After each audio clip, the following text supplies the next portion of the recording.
TFA. Fam. I'm so distracted right now. Kev is rocking the Santa hat with the flashing lights. I'm just excited because I had a damn near perfect apple just right now. Things are going great. Things are going wow. We have questions popping up in the YouTube chat already. We appreciate you guys. If you happen to be watching us for the first time and you are not yet subscribed, and let's just be honest here for a second. There's a bunch of you that always jump in and interact with us and engage with us, and we are super appreciative. But there's still a lot of you who are always in here and you're not subscribed yet. Do us a favor, slam that subscribe button, hit us with a like, do us a favor. More importantly, do yourself a favor.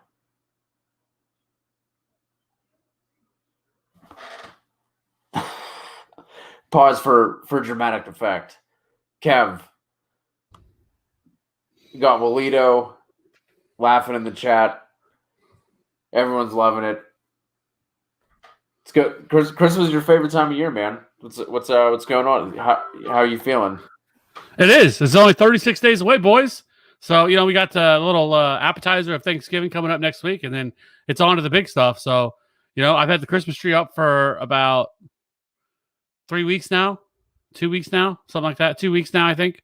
So, yeah, it's Christmas time in the Steele household. So, I actually bought this just so I could wear it on the show. Felt like it was needed. So, I'll be wearing it every week. Let's go. All the way up until we win our fantasy championships for everybody. So let's roll. Which is the real Christmas, if we're being honest. Yeah, and it falls on the Christmas weekend, so it's always amazing with that happening. So hopefully you get something nice under the stocking. Santa comes and visits you and brings you nice gifts and good times and cheer, maybe some alcohol. And we also get an NFL game this year actually as well. On Christmas. So that'll be a nice change of pace on a Friday. And then, we get to win our fantasy championship. So that's what we're here for. Yes, like I said, we have some questions piling up in the YouTube chat. Just real quick, a couple news and notes. Really, the only thing that truly matters, Sammy Watkins practicing in full, get him back in your lineups. That's the only thing that matters. We have some COVID stuff. We have some other guys returning. We have some guys who are missing. The main thing is Sammy Watkins coming back, returning. If you held on to him, fire him up. Let's go. Yeah, McCole Hardman is still on COVID, so he may not even play this week. It wouldn't matter even if he was. Sammy Watkins season, baby. Walito needs 2. Godwin, Cooper, Ridley, Chirk. It's Ridley and Godwin. Yeah, really should be back. I'm going to agree there.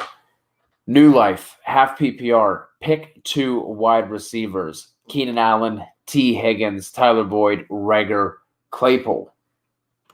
Nice little group there to pick from. It's a really solid group of wide receivers. I would go Keenan Allen and Tyler Boyd. Speak my language. This is going fantastic so far. Who else we got here? We got Abraham. We got Alejandro in here. Appreciate all you guys jumping in. Here is Abraham's question. Choose 3. Adams, A.J. Brown, Higgins, Deontay Johnson, Ridley, Galladay. Abraham, my guy. You should probably just consider trading some of this goodness that you have here in the fantasy wide receivers, because this is a stacked group. But I will go Adams, Ridley, and Galladay as long as he returns. If he does not, it's Deontay Johnson. Yeah, it looks like Galladay returned to practice today, so he should be good to go. But Matt Stafford does have a partially torn ligament in his thumb, in his throwing hand. So something to monitor as we go through the week to see if we get any kind of reports out of practice, whether or not that's that's affecting his throwing at all. Which, by the way, we'll be going live on Sunday morning at 11 a.m. Eastern. So we'll have more of the informations and the actives and inactives, obviously, by then. Shaheen, for flex, who do I start? Edmonds, JT, Cooper, Will Fuller. I'm gonna go Will Fuller.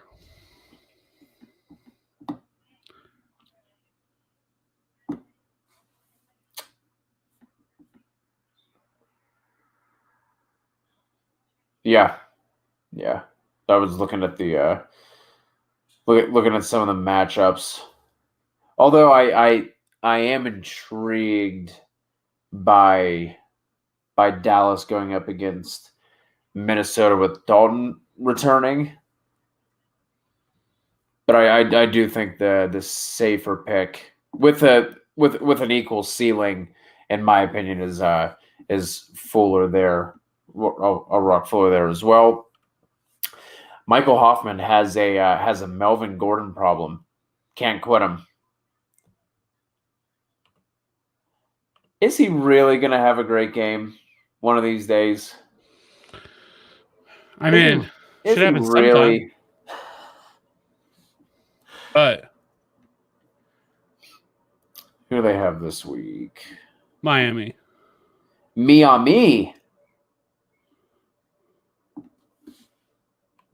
Can we talk about how impressive not impressive, but exceeding expectations, Miami sitting at 6-3. Flores is doing a really nice job there. Yeah, I mean, they've been on a nice run. People were really, including us, criticized Miami for what they were doing whenever they benched Ryan Fitzpatrick for Tua, and it really hasn't seemed to have affected them all that much. So, yeah, I mean, I don't think they're going to do a whole lot in the playoffs, but I think it's a nice start for them. I think they're a team that still needs some weapons. Maybe an upgrade at wide receiver. They should probably, they have a ton of draft capital again this year, so. I would really try to invest in that, not just the offensive line, but also I think, the skill position groups with wide receiver and probably a running back, to be honest with you. I know that Myles Gaskin has played well, but I don't think that's something you're gonna lean on long term. No. I mean, as well as they've played, they still have a bunch of holes that they can plug in that roster. So I've just been impressed with what Flores has been able to do with kind of that ragtag group, if you will. New Life with another question. We need 3 this time and a half PPR. Kareem Hunt, Josh Jacobs, James Conner, Kalen Ballage. Thanks for everything you guys do. Thank you for joining us, New Life. Always. It's a pleasure.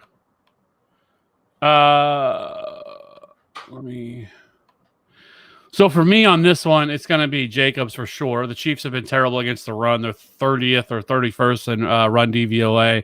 They've been great at pass DVOA, stopping the pass. So I do like Josh Jacobs here. And then James Conner, really good matchup against Jacksonville. So I like that. And then really it comes down to Kareem Hunt and Kalen Ballage. And I would go Kareem Hunt.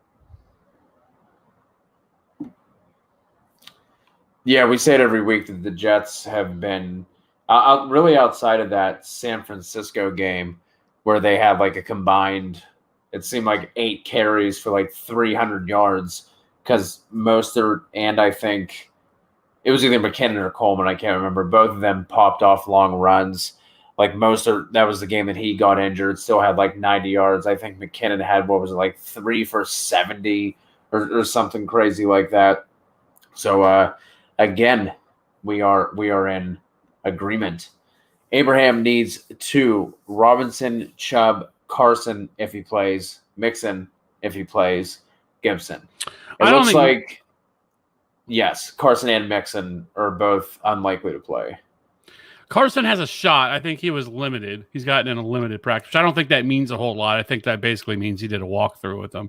I don't think Chris Carson plays. I think there's a much better chance that he plays next. Coming off this short Thursday night game, get him back for week 12. So I think that's a much better scenario. I don't think Carson plays, and I really don't think Mixon plays. I would love to know exactly what's going on here with this, but I guess it's a foot injury. But they've continued to call him day to day, and I'm like, okay, can we stop calling him day? At least call him week to week, okay? Like day to day is ridiculous. But anyways, so for me, it is Chubb and Robinson. Whoa! I missed Gibson. Good thing I was looking and read it one more time. So it is Chubb and Gibson for me. Send Robinson because of the matchup. Yeah. So, well, while we're here, let's just bring him on up. Bring him out. So for me, I have Antonio Gibson as a top 10 running back this week. I just think that, we saw last week against Detroit. Now, the thing that is still frustrating with Antonio Gibson is that J.D. McKissick is not going away. He's definitely going to be their pass catching option. And so that is going to be something that's a little bit tilting with him on a week-to-week basis. However, I just think that this is a really good matchup for him. And so, yeah, I think he's a solid top 10 option this week.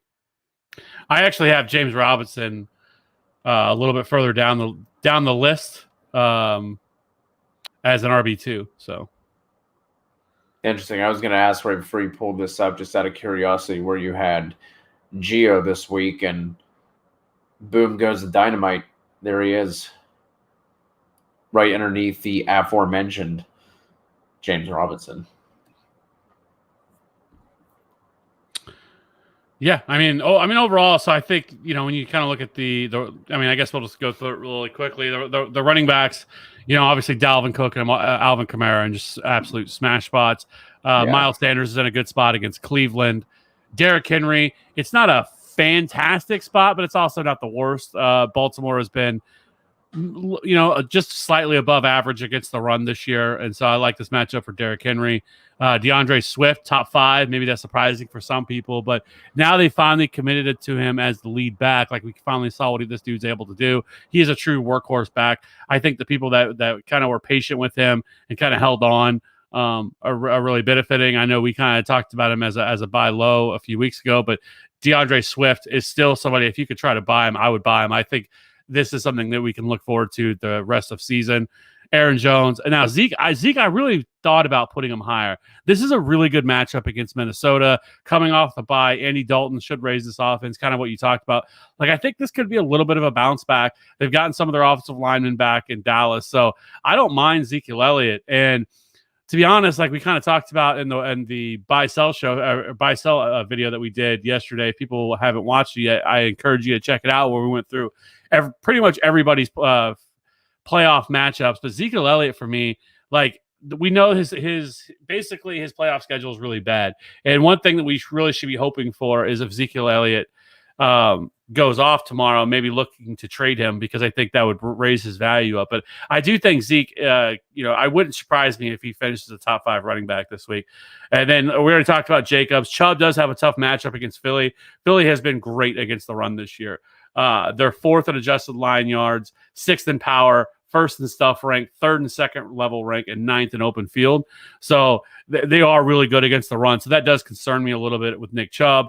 And then Mike Davis, I'm nervous about putting Mike Davis this high. I'm going to be honest with you, because really, even before Christian McCaffrey returned, even before that, like, Mike Davis had started to lose his job a little bit to Curtis Samuel, because they're giving Curtis Samuel, 3 or 4 touches out of the backfield. They're using him as a pass catcher, and his involvement has really hurt Mike Davis. Mike Davis also left the game last week against the Bucs due to a hand injury. He was able to return in the 4th quarter, but this is a really good matchup against Detroit. Detroit's been terrible against the run, so that's why I have him here. And then James Conner wraps up the top 12.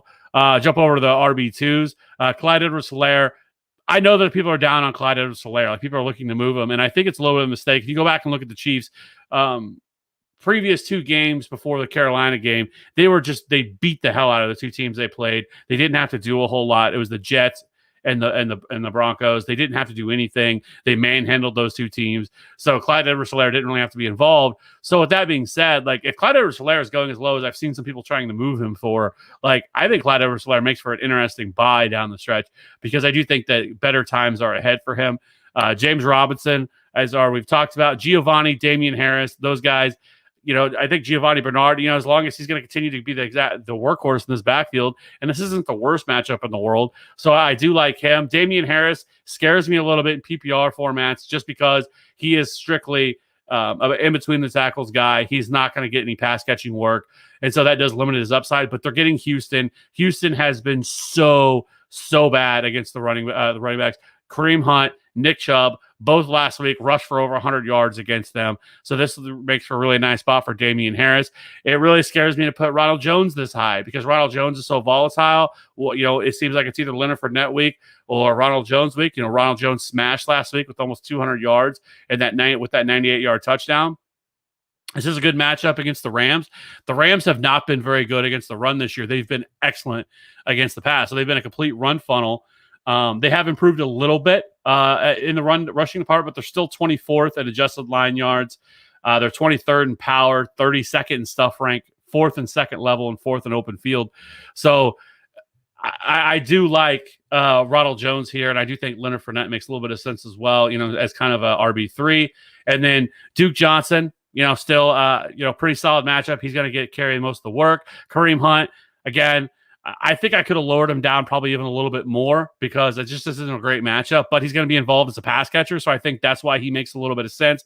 Todd Gurley, terrible matchup for Todd Gurley. Like I really thought about having him as an RB3. I think having him as high as I do is probably a little bit, I could see myself moving him down by the Sunday show just because New Orleans has been excellent against the run this year. So it makes sense there. J.D. McKissick continues to be involved in the passing game. Chase Edmonds, really great matchup. I feel like this game has shootout. It really probably is going to be a shootout here against Seattle on tomorrow night. And so that's why I have Chase Edmonds higher than Kenyon Drake because I think Chase Edmonds makes more sense for them. He's going to be utilized more in the passing game. So I think it could phase Kenyon Drake out a little bit. Melvin Gordon, low end RB2. The guy, I don't know. Like maybe he does have a good week coming up sometime. Who knows? But between him and Phillip Lindsay continues to look like the better running back here in this backfield. So it's tough to trust him. Kalen Ballage, we kind of already touched on that. And just wrap it up really quick. I just realized I had Melvin Gordon in there twice. So I did move him down. I just forgot to take him off the other one. I'm an idiot. So anyways, I'm a moron because I knew I was looking at it when I saw him there. I was like, oh, I guess maybe that's where I kept him. Okay. And then I was updated it. So I'll update that really quickly and fix it, and then we can show it again. But anyways, Nyheim Hines, looks like the best running back in this Colts backfield. I have Jonathan Taylor as barely startable. The second that guy tries to look good, if he fumbles, and then they pretty much pull him out of the game. Now, it should be said, whatever happened, basically they were down. They had to come back. And then last week, it's just he just didn't look terrible again. And Nyheim Hines looked great. I mean, what he had 70 yards, over 120 total yards, 2 touchdowns. So Nyheim Hines, I think, is a strong RB3, low-end RB2 just about every week. I have Carlos Hyde because I do believe that he is going to end up being the starter. Rex Burkhead continues to be involved. He's not getting a ton of run as a he's just kind of, they're using him. I think last week he only had 8 carries, but he also had 5 targets. He had 2 touchdowns using him around the goal line as well. So Rex Burkhead, I think, is a decent RB3 option. The Michael Pirine, the Chargers haven't been great against the run either. And so I think that he makes a little bit of sense. He is named as starter now, which they should have done a long time ago. And then I have Darrell Henderson all the way down here. I actually thought about not putting anybody in this list because they are just truly using a full 3-man committee here in LA. And Tampa Bay has been excellent against the run this year. So I'm really hesitant to use any Rams running back.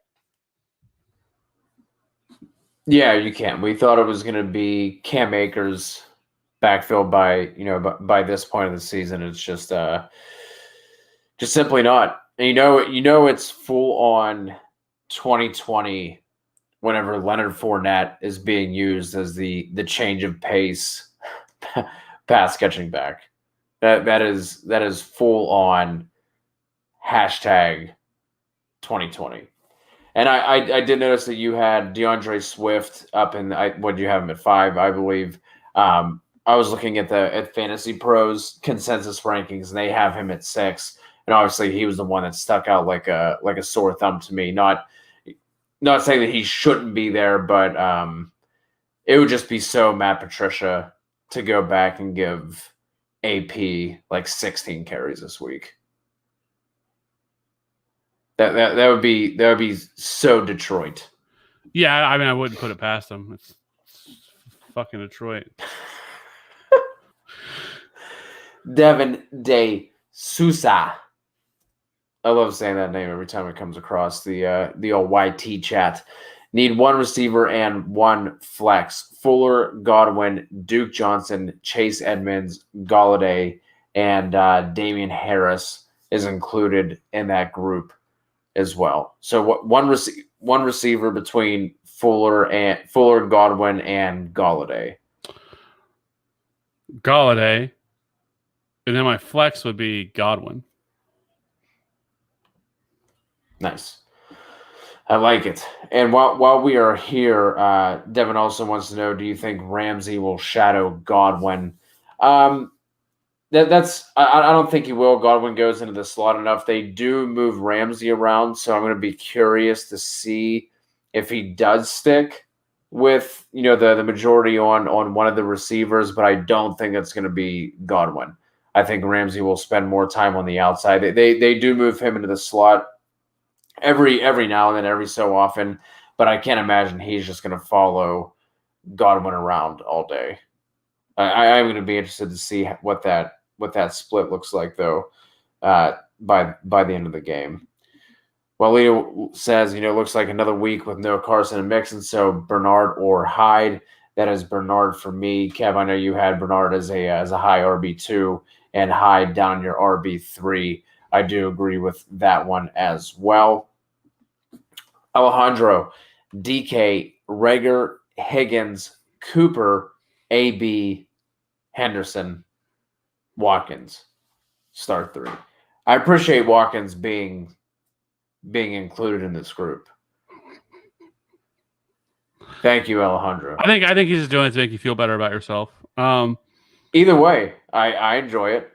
I enjoy it. So it's DK. Yep. It's Higgins and Cooper. Which I really want to start. I really would love to start Rager. But I'm going. I'm going DK, Higgins, and Cooper. Yeah, until the production starts. I know Rager last week, I think, ran the most routes, played the most snaps as well, I believe, if I'm not mistaken. But until Wentz is just so hard to trust. We were talking about him. You mentioned the buy sell video that we did, with the lean toward the fantasy playoffs yesterday, and that was something I was saying. It's just so hard to trust Wentz. Like you think you have him kind of figured out. He's looking good. He's now he's starting to get the matchups, and then he just that offense just fell on its face. To be honest, outside of Miles Sanders last week.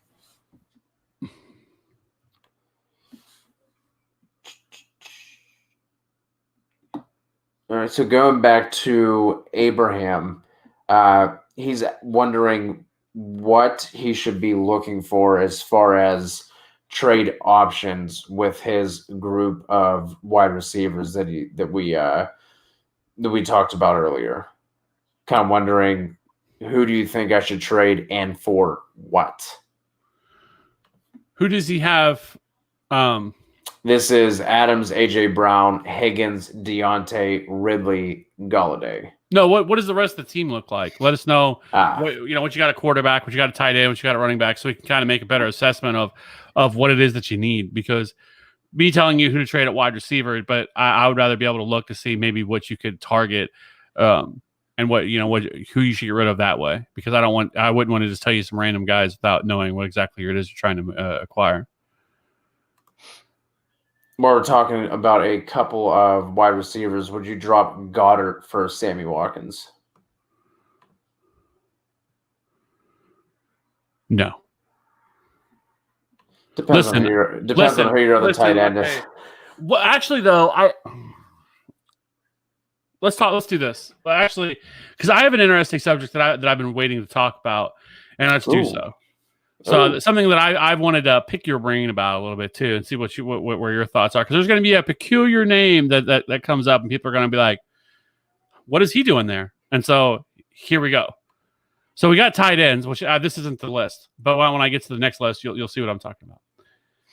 So at tight end this week, Travis Kelce, he's the consummate tight end one every week. I don't care. There's never a guy who should go ahead of him. He has been the most consistent tight end all year. Darren Waller, a decent matchup against Kansas City. Kansas City's been decent against tight ends, but he still makes a little bit of sense here. A game I probably got to play catch up the entire time. TJ Hawkinson, Mark Andrews. I think both of them are solid options this week. Mark Andrews gets a good matchup against Tennessee. Hopefully they actually have to throw the ball this week. Noah Fant, Dallas Goedert. Goddard got a little bit more involved last week, so you like to see that a little bit. Gronk, Hunter Henry, and then Austin Hooper, who a guy, again, if he's out there, he's available. If he's somehow available on waivers, I would be adding him. His playoff schedule, his just upcoming schedule in general is really good. I like Austin Hooper quite a bit, especially with OBJ out of the lineup. I think he definitely makes a lot of sense there in that situation. And then Hayden Hurst, Jonnu, Eric Ebron. So I kind of flew through these because I wanted to get over to the next one. And that's this. So we got Jared Cook, Logan Thomas, Dalton Schultz, and then you'll notice the name. What does that say? Yes, and that is we actually have a question from our guy Karn in here as well. Yeah, I don't know. I don't know if the other sites did it, but ESPN put Taysom Hill as a tight end, right? Yeah. And so he has tight end quarterback eligibility. And it got my wheels spinning because let's be honest, the tight end position has been really bad this year, right? To say that, I've seen people be like, "Oh, you're an idiot if you think about starting about a tight end." So I'm like, "No, you're an idiot." The tight end position has been a train wreck this year. You are. Outside of realistically Travis Kelce, there is no tight end that has been consistent every single week that hasn't come from a touchdown. TJ Hawkinson has been probably the other tight end that's been the most consistent week to week to week. But most of that's been all because of touchdowns. And so they're so volatile. Taysom Hill, in my head, I'm like, man, because he's probably going to be listen, I know Sean Payton hasn't named a starter yet at tight end, right? And so quarterback. All right, quarterback. I don't know. I'm saying tight end because I'm thinking of Smell. But yeah, at quarterback, right? It's going to be Jameis Winston. Okay, they're not starting Taysom Hill at quarterback. It's going to be Jameis. But Taysom Hill, though, I do think gets more involved now without Drew Brees back there. I think they look to get him more involved all over the field. He's kind of their gadget play, right? So he does make some sense because they even like to use him on the goal line. They'll use him all over the place, right? And so if he just finds the end zone in some way or throws a touchdown, which certainly could be possible, he makes some sense now that he's a tight end. You never could use him at a quarterback, but now at tight end position, where he has the ability to throw a touchdown, to run a touchdown, or catch a touchdown. I think that he's in play this week, especially against Atlanta. So, I don't hate playing Taysom Hill. And if for some miracle that Sean Payton decided to start him at tight end or start him at quarterback, wheels fuck it up. You got a quarterback in the tight end position. It doesn't matter what he does. If he goes out and he's terrible and gets 12 points, you're still happy. But regardless, even if he doesn't, I still think he's going to have a big enough role where he makes some sense. So, I'm hesitant at this time because I want to see what the plans are with them and what kind of Sean Payton says. But to put him up higher. But again, by Sunday, I really could see myself having him as a tight end one. In the event that, I know ESPN, but I'm not 100% sure on NFL or Yahoo if they've done the same with them. But I know on ESPN, they've opened up that eligibility, and they've already said they're not taking it away for this week. Where's the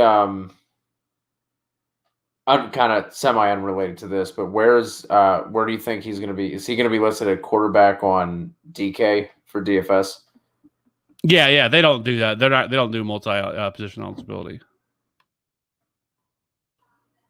Looks like on Yahoo he is listed as quarterback. So that's what I thought. So on ESPN, I think that he makes a little bit of sense. If you play on ESPN, he's not terrible. Like if you look, so I mean, let's just look at his numbers that he's put up though. Week 8 against Chicago, he had 14 and a half. He had 10.4 week 9, 2.3 last week against San Francisco in a game that they probably won pretty heavily. But I mean, he's had for most weeks. I mean, week 7 he didn't do anything. Week 5 he had 7. Week 4 he had 2, and then he didn't really do a whole lot the week 2 and 3, and then week 1 he had 5. So like he's just as much of a landmine as any other tight end is that we have to deal with on a weekly basis. So again, on ESPN formats, like I think he makes some sense, right? Yeah, absolutely. Especially in the situation that you're describing, especially on ESPN, and I think you could have him there as a tight end 1 now. To be completely honest. Yeah, I mean, I haven't because I think it just happened today or early this morning, so I haven't had a whole lot of time to process it. And so, like I said, like that's why I feel like by Sunday I really could end up seeing myself put him at tight end 1. And I think for most people, it's the kind of like, well, because we've never seen him at tight end, so it just seems weird to play him. And he has been volatile, but it doesn't take much for him to outscore a tight end to finish as a tight end 1. No. And like you said, the only one that you can really lock in on this year, and frankly for the past 3 years, is Travis Kelce, but especially this year with you mentioned on the buy sell video that we were super excited for tight end this year and how everything was looking good and the landscape was like finally different. This was going to be the year that the tight end was going to take over. And it's literally been the Travis Kelce show. And that's been it. And like normally we talk about like running backs having, he gives you a couple different outs because he has a solid pass catcher. You want to talk about having outs as a playmaker in general, and that is Taysom Hill. And I can't. It's so wonderful. Now I know you were just trying to distract me. I want to let me pick your brain. Throw up this graphic real quick. They're gonna come back with blinking lights in your face, give you a fucking stroke. New Life wants to know Cam Newton or Carson Wentz.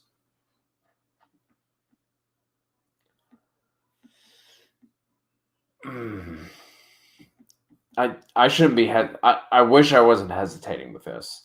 I wish I could just throw out Wentz and not even think twice about it. But that Texans defense is, first of all, it's not good. Second of all, there's not a lot of athletic playmakers on that team.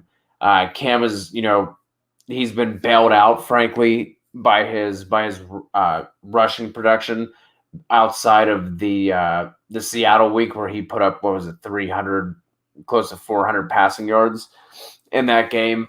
And I don't know if Houston has the pieces on defense to really be able to hang with him. And, like we were talking about already with Carson Wentz, man, how do you have this one, Kev? I actually have Carson Wentz one spot ahead of Cam Newton. I have Carson Wentz at 10 and Cam Newton at 11. I probably could have Cam Newton a little bit higher as well. But I like some of these other matchups that are ahead of him. Listen, I get it with Carson Wentz. He's tough to trust because, last week felt like a really good matchup for him against the Giants. However, that was a divisional game, and divisional games can go awkward, but everything should line up as long as we don't get any crazy weather in Cleveland again, which we've gotten the last couple of times in Cleveland. Yeah. I think Carson Wentz does make some sense, with getting all their pieces back and all their weapons back here for another week, and should see this team bounce back because Carson Wentz's upcoming schedule is fantastic. Another quarterback question here from Shelton. This one for streaming purposes. Would you rather stream Tua or Jameis? It's Jameis. That's not even close. Let's go. Dude, I'm so excited for Jameis. Walito out here bragging, bringing nothing else to the table. Typical Walito. Thoughts on Miami's running backs? Oh, I'm glad you asked this. I skipped over Karn, who was asking Savon Ahmed or Carlos Hyde, and then Alejandro wants to know thoughts on Miami's running backs. So Breida came back to practice today, was a full participant, so he looks like he's ready to go. Obviously, the past couple of weeks, it's been the Ahmed show. Breida obviously was not that involved whenever it was Myles Gaskin. Gaskin was the one who was leading that running back group, and then we thought we were getting Breida week, and then he got injured, and he's been out the past 2 weeks. Now with him returning healthy, do you have any? Or are you leaning one way or another for Miami's backfield? And then back to Karn, Ahmed or Hyde? I can't remember. I know you had Hyde as an RB3. I can't remember if you had Savon ahead. Look at that. Now, is that because of Breida coming back? Because I'm assuming that if Breida was not a full participant, you might have Savon ahead. Yeah, it's close. I could possibly have a little bit higher, but I just think with Breida returning, I think he probably gets a little bit more involved in this backfield. Last week, they really didn't have anybody. DeAndre Washington, I think, played like 2 or 3 snaps. Got a couple touches, but other than that, it was pretty much his entire backfield. And they kind of manhandled this game, to be honest with you. So they didn't really need to go out and do a ton either. So I just think Carlos Hyde, and again, that should be high scoring. He could fall into the end zone a couple of times and score a couple touchdowns. So I just like Carlos Hyde a little bit more. And then while we're here, I'm going to throw this one up. Devin wanted to know where Clyde was ranking this week. So there you go. Kev has him as the highest high-end RB2 that one could possibly have. Has there been any? What's the news coming out of KC? Are they basically looking at the split of how it was whenever going into the Chiefs bye? Do we think that Lav is going to start to become more involved as so he gets more acclimated to this offense, or is it basically just going to be a straight up 50-50 split? I don't think it's going to be a 50-50 split. I think it's more of probably a 60-40 split. But listen, the Chiefs are not particularly happy heading into this game. So I know this is a little bit narrative based, but so apparently the Raiders decided to take a victory lap around Arrowhead Stadium after they beat the Chiefs about a month ago. Yes. And their team buses. Yeah, and the team was not happy about it. And they talked about it this week. Andy Reid said that he thought it was childish and it's not something the Chiefs would ever do. And then Patrick Mahomes said today that they will definitely be ready for the Raiders. And I'm like, oh, okay. That's not something he normally says. So I would not be surprised if the Raiders just get run off the fucking field. Okay. Because they poked the bear a little bit here, so it is in Las Vegas. It is Sunday night, but so I like this entire Chiefs offense. You like the Chiefs offense every single week, but the Raiders defense is terrible. Tyreek, I have him, as a top 3 tight or wide receiver, and then Clyde Edwards-Helaire, like I said, I think he becomes more involved in this passing, not just. I think you see more touch from. I think somewhere in the 15 to 17 range, probably on a weekly basis, is a much more fair prediction of where he should end up.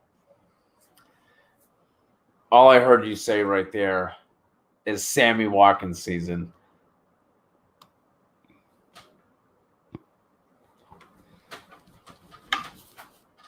You're like the only Sammy Watkins truther out there. And I will remain firm in my place. He was playing pretty well before he got injured. He's always been okay. Like he's never been terrible. He's just never been able to stay healthy, right? Yes. Like he's not the the alpha wide receiver that people once thought he could be. Like, he is a fine wide receiver too. And hell, he's part of the reason the Chiefs won a Super Bowl last year. Like, playoff Sammy was real. Like, he was crushing it last year in the playoffs. So, like, he's not a bad wide receiver. He's just never been able to. He just can't stay healthy.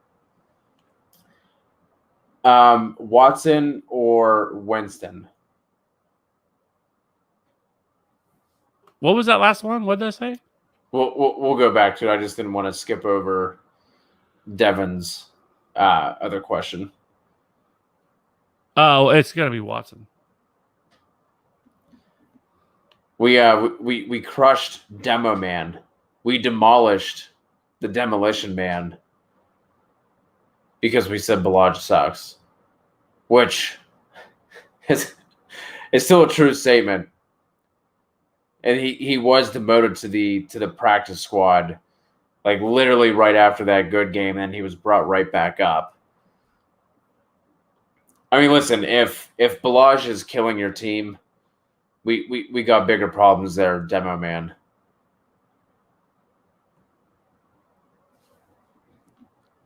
Yeah, I mean, he was okay. He was right RB15 last week. Listen, I will bet 10 times over 10 that Kalen Ballage still sucks. Like, Kalen Ballage is still terrible. Like, that's not a hot take. But he went from 42% of the snaps in week 9 to 73% of the snaps in week 10. So, 18 carries, 6 targets. It is what it is. Hey, can't win them all. Can't win them all. Walito wants to get a peep at those wide receiver rankings, and while you're pulling those up, Saquon Barkley joining us. Man, Saquon. Hell yeah, Saquon. What? Hey, man. Shout out to the knee, bro. He wants to know Justin Jefferson or Antonio Gibson at the flex. You're talking about liking Antonio Gibson this week. How do you parse between those two?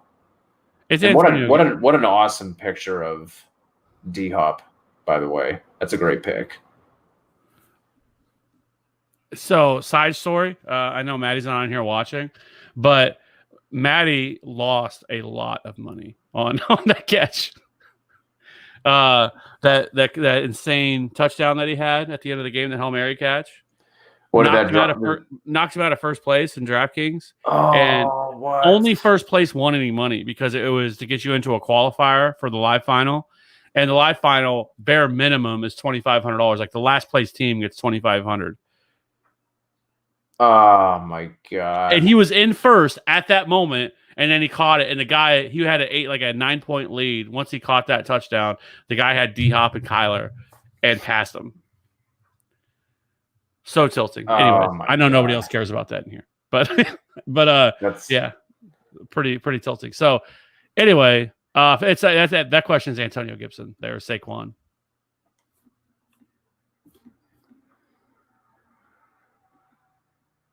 Is there anybody? I mean, it doesn't really look like it. Is there anyone out of this top 12 that you went back and forth on the most, or anybody that you feel like I said, there's no names that really jump out to me, but is there anyone you were kind of going back and forth on, or feel like that you felt like you were going a little bit hot on? No, I don't think I'm going like hot on anybody, but I do think so. I originally had Michael Thomas at wide receiver 12. I ended up moving up after I really started thinking about it more and kind of going through everything with this game because. So, like, listen, Jameis has crushed the Falcons in his career. Like, crushed the Falcons in his career. 21% of his career touchdowns have come against the Falcons. He has 109.6 passer rating against the Falcons with an 8.7 yards per attempt. Like, he's killed the Falcons in his career. And I don't think anything's going to change with this. So I think Michael Thomas gets back on track. And if we can get a good old-fashioned shootout here, then I think that really spells good things for Michael Thomas. Because really, you have to look at the last 2 weeks. They've pretty much crushed the two teams they've played. So I know people are going to be a little bit down on Michael Thomas because he hasn't been providing the Michael Thomas production that we all love and we all come to expect from him. But the game against the Bucks, they just destroyed them, and they didn't really have to do a whole lot. And then it's kind of the same thing against the 49ers. Like 49ers got out and scored a couple early, but scored a little bit early on them. But after that, I mean, it was one of those games where you never ever felt like the Saints were ever going to lose that game, and you knew that they had control of that game for the most part. So I think Michael Thomas really gets back on track against Atlanta. So he was kind of the only one that I kind of went back and forth with just a little bit. So the wide receiver twos are I'll say the hardest thing to go back and forth with is actually the Pittsburgh Steelers wide receiver group, because Deontay, Juju, and Chase Claypool, who you hate Chase Claypool for whatever reason, but that's neither here nor there. But so I kind of went back and forth with them. I originally had all three of them as wide receiver twos. I'm like, it's probably a little hot. All three of them finished as wide receiver twos. So I moved Chase Claypool down. He was the odd man out. I love Deontay. Deontay continues to provide big numbers. When this dude doesn't get hurt, like the dude just crushes. So, and then I have Chris Godwin, Christian Kirk. Like I said, I feel like the Seattle Arizona game has shootout potential in it. So I do like Christian Kirk a lot. Juju, he's really started to pick things up over the last couple of weeks. Tyler Boyd, I really like him, and T. Higgins. Both of them are solid wide receiver twos this week. And I mean that's Will Fuller, Amari Cooper, and then Travis Fulgham for me. It kind of wraps out the wide receiver two group. Real quick before you go over to the threes, while we're here, I just saw a question. Let's assume that Chris Carson plays. Would you go Deontay or Chris Carson here for Alec? I think I would go.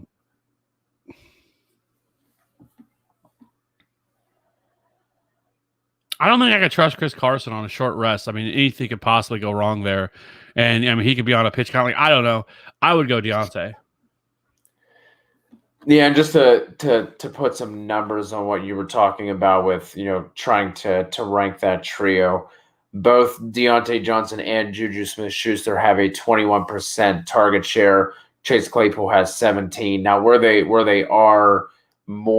is more of a variance between the three, Claypool has 29% of the air yards, Deontay Johnson 26, and Juju sits at 18. But obviously, I think that makes sense the way that the air yard share is broken down. But like you said, the target share 21% for both Deontay and Juju, and then 17 for Claypool.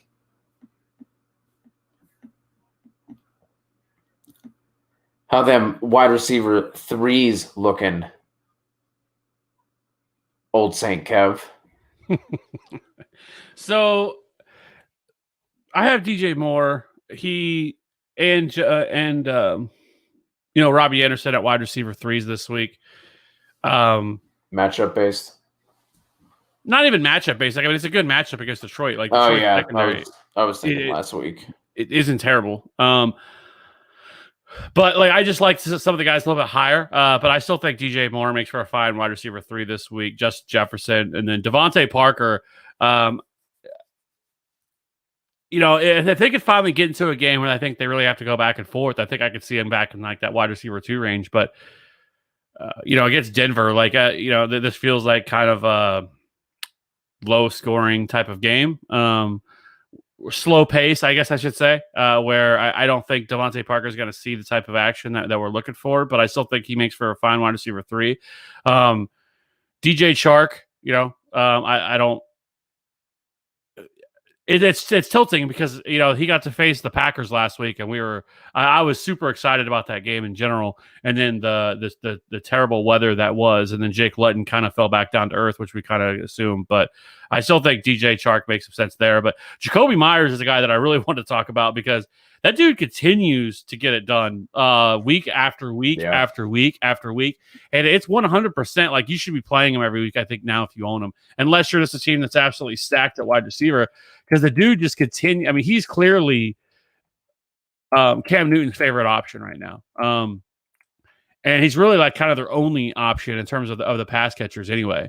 I know that N'Keal Harry returned, but the dude didn't do anything. But the dude's playing all the snaps. He played 100% of the snaps last week. He only ran 18 routes, but they didn't really have to throw the ball that much, so it didn't really matter. But he still had 5 for 7 and 59, and then had that passing touchdown. So he is now 4 weeks in a row scored double-digit fantasy points, and this is a fantastic matchup against Houston this week. So I like Jacoby Myers quite a bit as a wide receiver 3. And then, I have Mike Evans down here at a low-end wide receiver 3. It's just not a great match. I actually think that who is Jalen Ramsey is going to be seeing a lot of is going to be Mike Evans. And so for that, like I just have Mike Evans a little bit lower, and Antonio Brown. And then past that, Jameson Crowder, the weekly PPR walking monster that he is. So just that's what he does every single week. Do you have Justin Jefferson lower on this list? I was a little surprised to see you have him as a wide receiver 3. Is that just because you're expecting them to be out ahead of Dallas for the majority of the game? Yes. So if you look at his numbers, it pretty much coincides with their ability to run the football.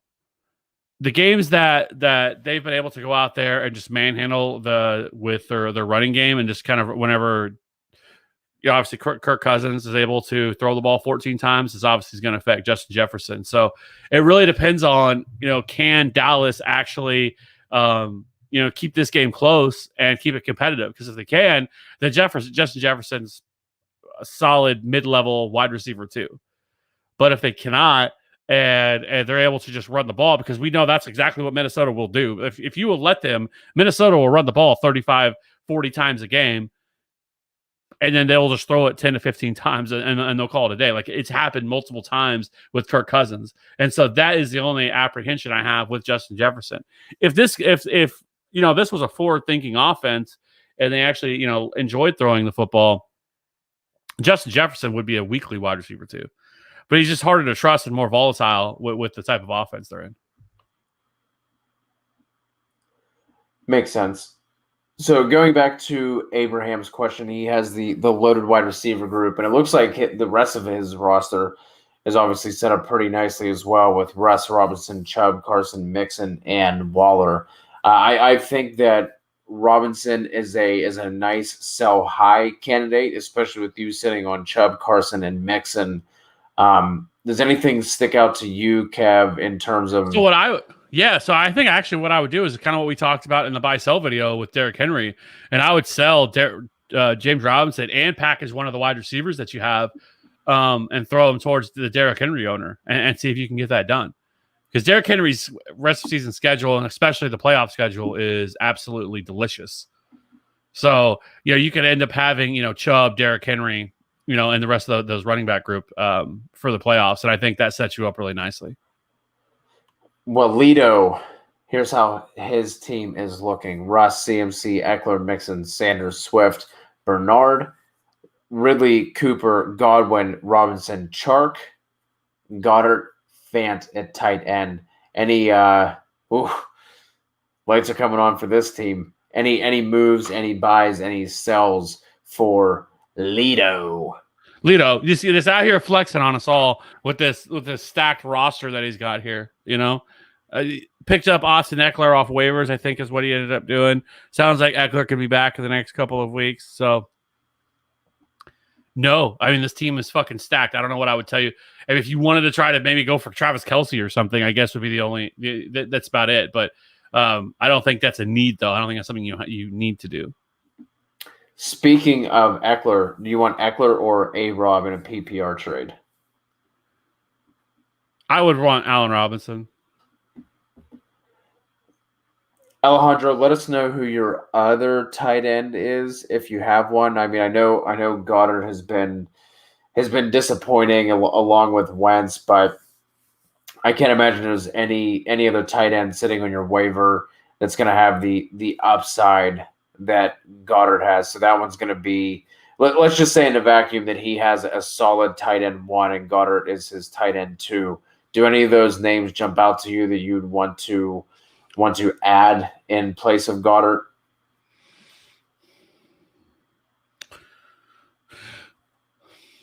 Well, sure. I mean, Kenyon Drake and Gio make a little bit of sense because, I mean, who knows when the fuck Joe Mixon's going to come back? I mean, we keep waiting for it, but if you have another tight end that truly is worth it, then yeah, I think it does make some sense dropping him. Like, you don't have to hold on to him. Swamp Nola. Matt Ryan or Wentz at quarterback? Matt Ryan. I agree. And would you flex Reynolds or Aguilar? Reynolds. Agree there as well. Chicken Man. Little Chicken Man. Do I flex Brandon Cooks or Kenyon Drake? Cooks. Man, this is boring when we agree this much. Yes, you should. You should. Or for Taysom Hill, But I will say, because we know Jameis Winston loves his tight ends, right? He used to pepper Cameron Brate. So, yes, I would. The Chosen Rose. The chosen one. It's Connor and James Robinson. I'll go Connor and Rojo. I think whenever you look at their splits in that Tampa backfield, if they're in a positive game script, it's Rojo. Whenever they start to fall behind, or if Rojo, although last week that proved to be false as well. I was about to say whenever Rojo fumbles, that becomes Leonard Fournette's backfield, and not the case last week. Arians went right back to Rojo, so I just think with that matchup with James Robinson going up against the Steelers, I'll just go Connor and Rojo there.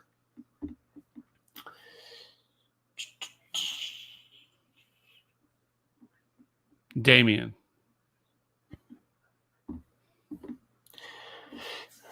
Would you drop Ahmed for Devontae Booker, which is one of your boys you've been talking about the past 2 or 3 weeks, or Mike Williams? Yeah, I think he definitely can. So Myles Gaskin looks like he's going to return next week. So there's a real chance of that happening. So if Gaskin's able to return, I mean, Ahmed is the odd man out there. May have somewhat of a role, but it's not going to be anything significant to where you want to keep him. He's not utilized as a pass catcher either. So, and then with Matt Breida back, they'd have all 3 of the running backs back. So he doesn't really make a whole lot of sense. He was always I always felt like this kind of a this week type of guy. Whereas Devontae Booker, I think, like I mentioned, if anything happens to Josh Jacobs, like, it's wheels up for Devontae Booker, who is arguably a better pass catcher. And he has looked really good the last 2 games. He popped off earlier in the year as well. Manny Sanders droppable? I think you could. I probably wouldn't. I'd rather have Manny Sanders, I think, at this point than Mike Williams. Let's go. The 2-3 Airman jumping back in. Appreciate seeing you in here, Airman. Thoughts on Michael Thomas rest of the season? Like I said, I think people are going to overreact a little bit to what he's done because he hasn't done a whole lot, and he's not producing the type of stuff that you typically look for. But like I said, I think that if you go back and look at those 2 games, there were 2 games that they didn't have to really throw the ball a ton, and they were kind of able to kind of control the game, so they didn't really have to throw the ball that much. So I think that's going to change, and I think it could change as soon as this week against Atlanta. That has so I do think that for me, that is why I think that Michael Thomas, I think, is still remains a solid buy low. Speaking of Michael Thomas, Alex D needs 3 out of these names. The aforementioned Michael Thomas, Boyd, Myers, Fuller, A.J. Brown. Michael Thomas, Boyd, and Fuller. Yeah. Yeah. Man. Alexis Season. Claypool for Chris Godwin? Sorry, Yes. I'm not sure.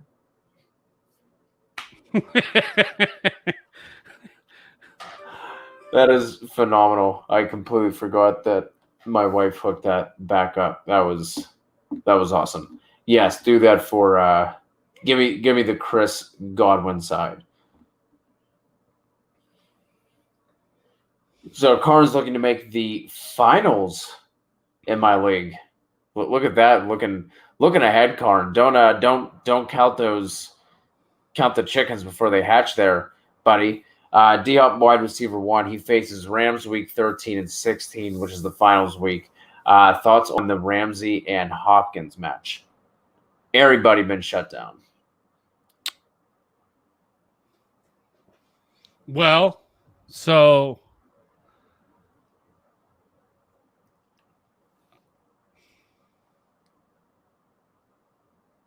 let me see. Man, It's right there. So, but not everybody's DeAndre Hopkins. Let me put it that way. Okay, like DeAndre Hopkins has proven, and actually, we can go back and talk. Actually, it's easy to talk about because DeAndre Hopkins has seen a lot of Jalen Ramsey because whenever he played for the Jags, and you know what DeAndre Hopkins always did? Score touchdowns. Like, yes, and so no, I would not be all that concerned with DeAndre Hopkins in those matchups. So I would hold DeAndre Hopkins. that was the first and the last time that I will ever do the eating sign. That just felt very, very foreign. I did not like the way that felt. It's Mark Andrews. But that is the point that we are currently at. But yes, it is Mark Andrews. Electricity Man 1. CEH or Balaj. Hilaire. Cup or Brown. Assuming that's AJ. Either way, it's still Cup. Oh, here's a fun one with the Eagles receivers rest of season, Reagor, Ward, or Fulgham. I mean, for me, this comes down to Reagor and Fulgham. I think Ward will, have a game here and there, but especially considering that we heard that he was the quote unquote Zach Ertz of the receiving group this offseason. He has been very disappointing when he didn't really have too many excuses to be disappointing. Well, then again, I guess if they is Zach Ertz this year, I guess it would make sense that they call him that. Yes. We are Reagor fanboys in this TFA household. It is coming. The Reagor breakout is coming. So I will take the more athletic, the more explosive, the more talented wide receiver in Jalen Reagor.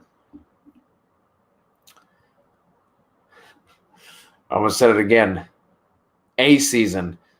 Tom Brady against the Rams or Matt Ryan against the Saints.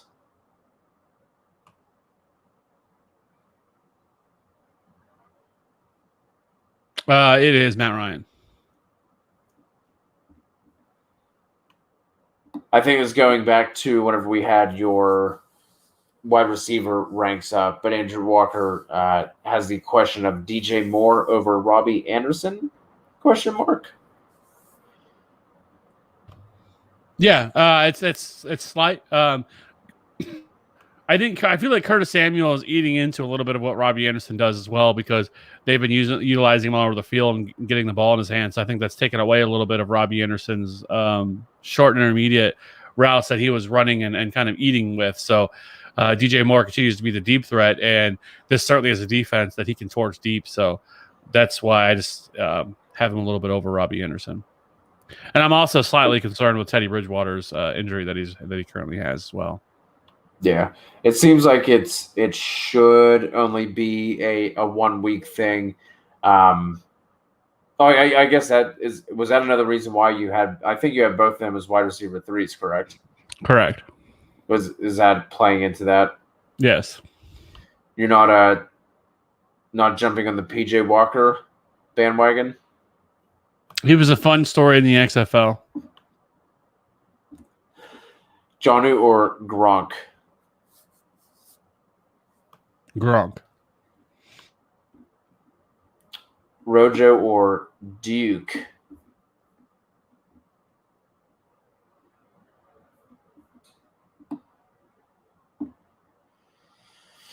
Oh boy. I'm gonna go Ronald Jones. Yeah.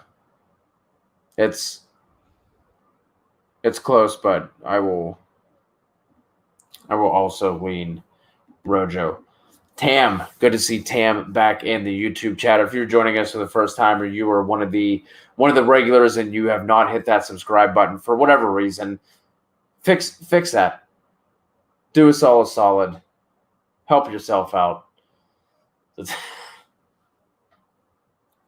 Yippee pow! Hit that subscribe button for us. Tam is back with us, like I said. Hawk or Ebron this week? Hawkinson. Hawkinson remains top 5 option. Why Pada? Balaj, Duke, or Anderson? PPR.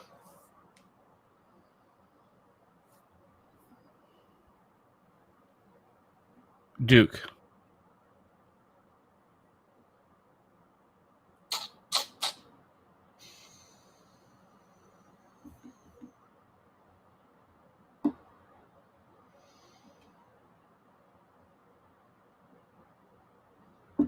I will go Robbie on that one. What should I trade for Henry from Alejandro? We were talking about Henry as one of our favorite buys at running back, especially heading into the playoffs. Have Chubb, DK, Cooper, Andrews, Diggs, T. Higgins, AB Reger, Ebron, Mostert.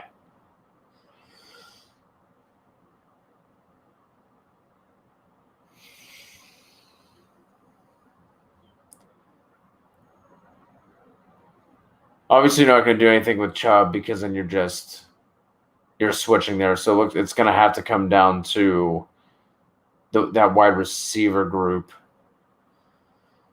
So I would rather have the running back. So I think what I would do is I would trade DK or Diggs. You one of the two. silly son of a bitch! How dare you? But I think I would. I think I would trade DK Metcalf and maybe like an AB because of his name. How dare you? How dare you? Or Diggs. Actually, you know what? Maybe Diggs may be a better option, actually, because we've talked about how bad their end of season schedule is for the Bills. So I actually think Diggs would actually make some sense. That's more like it. Robinson, Chubb, Balaj, Damian Harris need 2 for AD. Chubb? Mm-hmm. With Robinson. Chubb and Damian for me. What are our thoughts on Raheem? I did see the blurb that they're expecting Raheem, Coleman, or hoping Raheem, Coleman, and Debo return this week. Well, they're on bye, right? Yeah. Oh yeah. After the bye, rather. After the bye. I think he's interesting. I think it's hard to trust because the guy hasn't been able to stay healthy, but we've seen him how explosive he can be, right? And he's probably the best running back that they have at this point. He is going to lose some opportunity because what they do with Debo, and now Brandon Ayuk is like a Debo clone. I do still think that you could probably view him as a solid RB2 rest of the season. Especially if he is fully healthy. Davis, Drake, or Fulgham this week at the flex? Mike Davis. I thought you might go away from Davis there. I was hoping to have some back and forth. Kittle is on waivers for Walido. Do I drop Fant or Goddard for him? I think you could. So like I mentioned, well, one question I would ask is, Walido, do you guys have IR spots? Because if you do, that's what I would certainly. I think you could drop one of them, or try to trade them. But again, is that the word? Well, you have that stacked team, so that probably is your only options. You don't need to carry 2 tight ends. It's not a tight end premium league, so I think you definitely could drop one of them. Do you have And a preference between the two? I really want to say Fant that I would drop because but it's hard to trust because the Eagle team has been so Jekyll and Hyde so far this year. But Noah Fant is obviously super explosive, but the schedule for the Eagles has been amazing. But at the same, let me look. I just want to take a peek-see, if you will, at some of Goddard's more advanced numbers last week to kind of get a better idea. So yeah, he was far more involved last week than he was week 8 against Dallas. So week 10, he played 96% of the snaps, which is exactly what we were looking for. Went back to 33 routes, which is exactly what we were looking for. 6 targets, 4 receptions, 33 yards, not what we were looking for. But all the other stuff is there. So he's back involved. He's going to play almost 100% of the snaps. He's running routes. He's getting targets. Like, things are lining back up for him. So for me, I would drop Fant for Kittle. Brazil bread. Do you like Godwin or Kirk this week? Godwin. Following the waves. Got DJ Chark, DJ Moore, Tyler Boyd, Reagor, Lazard, Edmonds. Which 3 do I start? 2 wide receiver, 1 flex, full PPR. So let's start with the receivers first. Chark, Moore, Boyd, Reagor, Lazard. So it would be Boyd, Moore, and Chark. Yeah. Now, I will say this. I need to say this. Davante Adams today said he's still nursing that injury. And while the plan is to play, he said he's not going to guarantee anything. And we know that the Packers medical team is the most cautious medical staff you will see in all the NFL. And so if he's at all feeling the effects, we could see Davante Adams not play this week, which would then change everything. Because if Lazard does return, as long as Lazard returns this week, Lazard would be a really solid wide receiver too. No love for Edmonds there. You just like the other options better. I mean, obviously, but was Edmonds in consideration for you there, or was that a pretty easy decision? Actually, I did not see that. I was just reading the first line. I didn't even see that. So actually, readjust. It would be Tyler Boyd, DJ Moore, and Chase Edmonds is what I would go with. Remix. Chicka chicka. The 2 whitest guys on YouTube. I know. It's like, Jesus. Listen, Bob, settle down, okay? Turn off the I don't know, the Lamar over here and chill out, all right? Go stay in your lane. Turn on Coldplay or whatever it is that you white people listen to and just chill. Goddamn Bob is playing the turntables again. Jordan Householder needs a wide receiver 2 and a flex. Devontae Parker, Christian Kirk, Travis Fulgham, Carlos Hyde. Kirk, Fulgham, and Hyde. Oh, so we're just going to walk away like that. That's what we're doing? That's where we're at? All right. Do you guys think CMC from Demolition Man will be back week 14? Yes. I think there's probably a pretty good solid bet of that. I know they go on their bye coming up as well. So I think there's a better shot. They talked like there was a chance that he could return this week. Obviously, that's not going to happen. They've already ruled him out. However, if we can at least get him back for the fantasy playoffs, I think that's best case scenario. But it's tough because I don't think, for a lot of people, they took him with their first overall pick. So if you're able to make the playoffs, even if you're able to just squeak by just to get there, Christian McCaffrey has been nothing but excellent when he's actually played this year. It's just we haven't been able to see him play. So as long as we can get him back, yes, I think that's good. Waves also wants to know Jonnu or Goddard. A lot of Goddard questions. Yeah, and Jonnu. Goddard. Ooh. Hey, though, remember that time though we had that discussion about Jonnu Smith versus Chris Herndon? Remember that? Remember how that went? I do not recall anything of the. I was Men in Blacked, and I that was erased from my memory. That didn't happen. And strangely enough, I was looking on the YouTube channel, and those videos were erased. I don't know what happened there. We're just deleted. I don't know. That's weird. Wonder how or why. Must have been a privacy happened. issue or something like that. Something that YouTube it must have hit us on or something. Probably thought it was porn with the way that you were talking about him.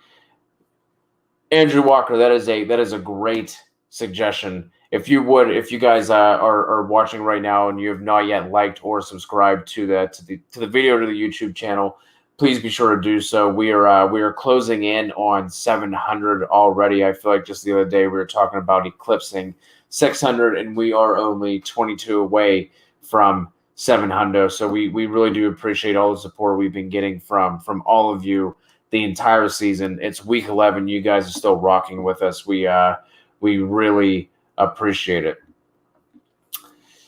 YP needs a QB. Drop Jordan Reed for Matt Ryan. I have Cook and Higbee. Yes, and you can also drop Higbee as well and just rock with Cook. Xenon Warrior Princess in the building. Nice hat. HG also, I saw the trade you made in the comments. I think Kev answered that one, but good on you. I think it was the got MT and somebody back for a running back. I did see that one. That was a nice trade. So pick 2 to start: Duke, Mixon, Zeke, Carson, Edmonds, Drake. So we need 2 running backs out of that group. So it's going to be. It sounds like Mixon and Carson aren't going to play, so we don't have to worry about those guys. So it'd be Zeke for sure, and then it would be Duke. Okay, and then 2 wide receivers: Michael Thomas and Galladay. And a flex, I would go Woods. Yeah. Going back to Woods after that disappointing week last week. Yeah.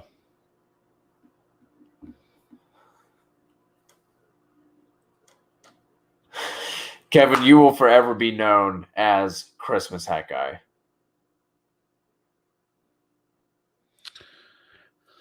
Xenon, it literally says, if I can fucking figure out which way to go, right here, buddy. But anyways, I will accept Christmas hat guy. Okay, it is that time of the year. It is fucking fantastic. I bought this hat, and I try to keep the lights off sometimes, but I get excited. But well, that's what you get for not listening to the Christmas hat guy. Okay, way to go. Start at Fulgham. If you would have listened to me, good day, sir. So just quickly on this comment from Alejandro. Also, as Cook, not trading him. Kev, you talked. If you guys want to check it out, and which you should, the buy sell video we did this week is strictly focused on playoffs. Obviously, if you're making any trades, you have playoffs on your mind. And Kev was talking about Dalvin Cook being a very high sell high candidate, but he also noted that you're not just going to do that for anything. You're not going to trade him just for the sake of trading him. If you're trading away Dalvin Cook, you absolutely need to get a haul. So be like Alejandro. Go check out that video as well and smash that one with a like too. If you would, please be so kind. Xenon is going to listen to the Christmas hat guy this time. Picked up Hyde. Running backs are Kamara and Gurley. Flex right now is Duke. Would you start Hyde over any of those guys?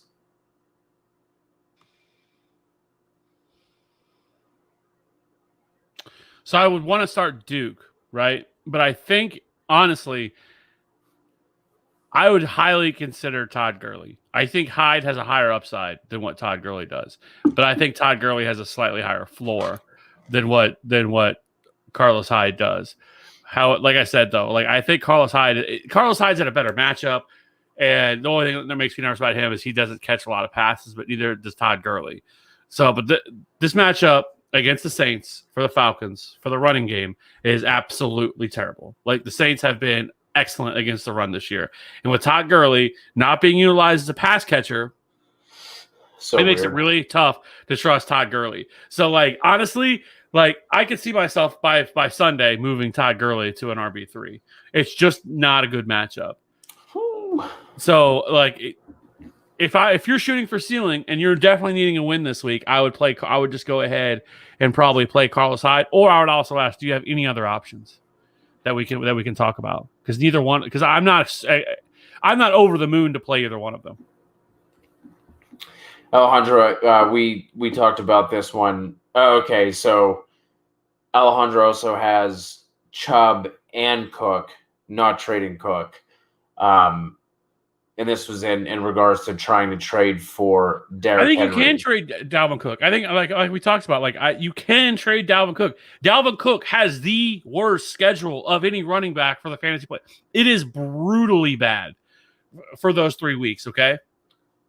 And so you could trade Dalvin Cook. Dalvin Cook's value is so high. The problem is your team is so good, you don't really need anything. Like, you're not a team that's like if I was going to make the move and trade Dalvin Cook, I would have to be like 5-5, or like I'm teetering on the brink of making the playoffs. I go to a team that maybe has this loaded and see what I can come up with. I don't think you're in the position that you need to, and so I probably wouldn't make the move. But your team's still loaded. Like I said, I think if you wanted to, you could trade Diggs and another piece and try to go after Derrick Henry. Like, who does the Derrick Henry owner have? Well, what's his team look like? Yeah. Is he really short at wide receiver? Because then you might be able to do that straight up, Diggs for Henry.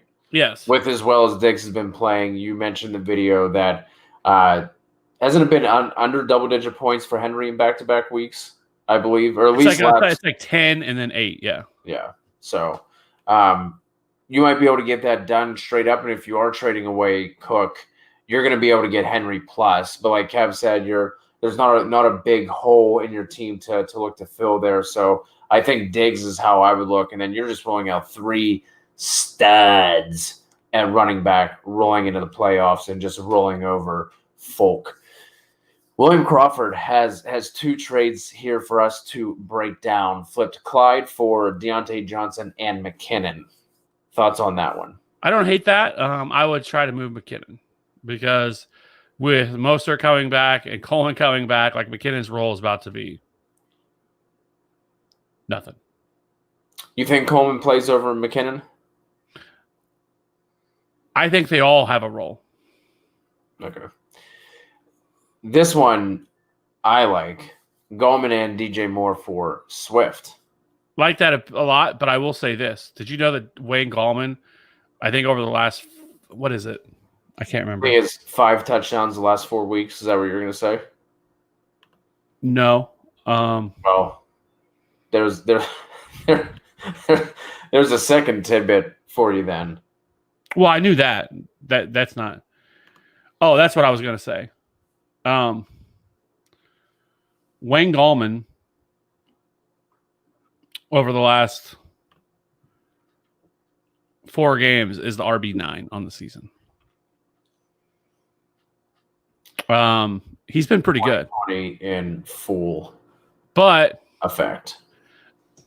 He doesn't have any high ceiling, right? He's not DeAndre Swift. For the most part, you're looking at 10 to 15 points, which is pretty much what he's done. I think this last week he had like 19 or 20. Looking at this group of wide receivers, how would you rank? It wasn't necessarily his question, but if you were going to stash this group of wide receivers, how would you rank them? Kind of rest of the season here if we're talking about stashes.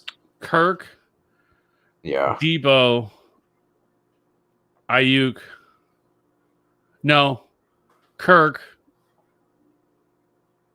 Debo, Pittman, Ayuk, Beasley.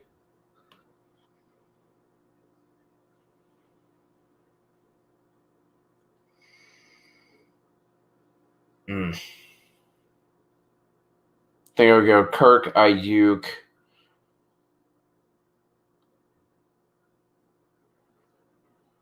Debo, Beasley, and then Pittman. Why are you disrespecting my man like that? Put some respect on that man's name. All right. He is definitely the go-to target now, with or without dusted ass T.Y. Hilton on the field. So he's definitely the number one option for Phillip Rivers. So it's Michael Pittman's season. I hope it is, dude. I love Pittman coming into this year. I just don't know if I trust that offense. And speaking of Pittman, speaking of stashes, look at that transition there from Demo Man, Pittman or Dobbins for the stash. Pittman. LaMichael Pirine or Burkhead this week.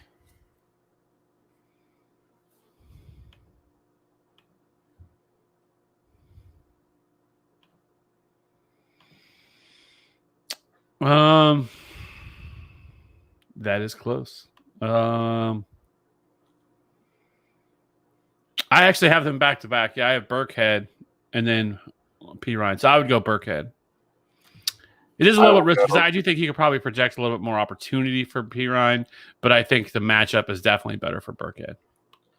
I would just go Pirine. Let's go rapid fire, and we're going to start closing this up. If we happen to not get to your question for whatever reason, if I happen to skip over it, or if you just kind of get it in late, you can always drop your questions in on any of our videos. We get alerts, we get notifications, and we will make sure that we answer all of them. No stone unturned, no question unanswered. Mike Games, Davis, Chubb, Connor, Clyde, Kenyon Drake, start 3. I will go the first 3 in order. That is correct. Big T in the house. Big testosterone. T-Bone. Got Jameis Winston, Big Ben, and Matt Ryan on waivers for quarterback this week. Who we got? Big T is thinking Big B. I think Big Ben. So I have Big Ben at 6, Jameis at 9, and Matt Ryan at 10. OT 69. Nice. Should I trade McLaurin for Swift if I have Hill and Adams?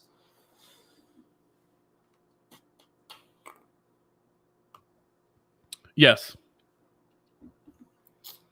Thoughts on Michael Thomas the rest of the season? Thinking of trading Mahomes, Davis, and Lamb for Lamar and MT. Actually, yes. Now I think about it more. Yeah, I think I would. It's tough getting rid of Mahomes. It's always tough getting rid of the GOAT, the best of all time, the best that's ever done it, the best that's ever laced him up. But I'm high. Good for you, sir. Good for hey. It's the holiday season, right? You know, getting festive, getting the stuff going.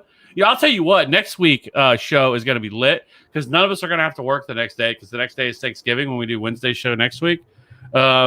Maybe we all just show up. All of us here, we're all good friends, and we all just drink and just have a good time and just get fucked up and just talk about fantasy football. Because what else do we have to do next week, right? It's the day for Thanksgiving. Thanksgiving's been canceled anyway for most people, you know. So yeah, we can just celebrate it here, just getting drunk and talking about fantasy football. We're all friends here. With the TFA fam, little TFA fam pre-Thanksgiving get together. I like it. Goddard or Hunter Henry for William? Goddard. The Pug Lord, MJ in the building. I wouldn't play Hyde, but would it be a good move to pick him up to keep a Carson owner from getting him? Sure. If you're playing him, I mean, I don't know why it really. I mean, or if somebody that you're trying to beat, or they're ahead of you in standings or something like that. If there's some sort of advantage ahead for you, yeah. I love it. Turbo fishing. Looks like that thing has a hammy. Can Ertz turn around, or is he toast? I don't think that he's toast, but I also don't think that he's the same guy as he used to be. So at tight end, that he doesn't need to do a whole lot to actually, be anything. Yeah. What happened to that question? Karn, last question, boys. Should I trade away Juju for Mostert? Wide receivers are as such: D. Hop Woods, Fulgham, Debo, John Brown, Manny Sanders. I mean, you have the depth to do it. Do you need a running back? Like, are you desperate for a running back? Going to be Karn. If you're still in here, let us know what your running back group looks like. Yadvir Pada, taking a stab at that for the first time. Balaj, Anderson, Duke, PPR need 2. I think the last time he asked us, it was just, I think we only picked 1. I said Anderson. I think you said Duke, correct? Or did you say Balaj? I think you said Duke.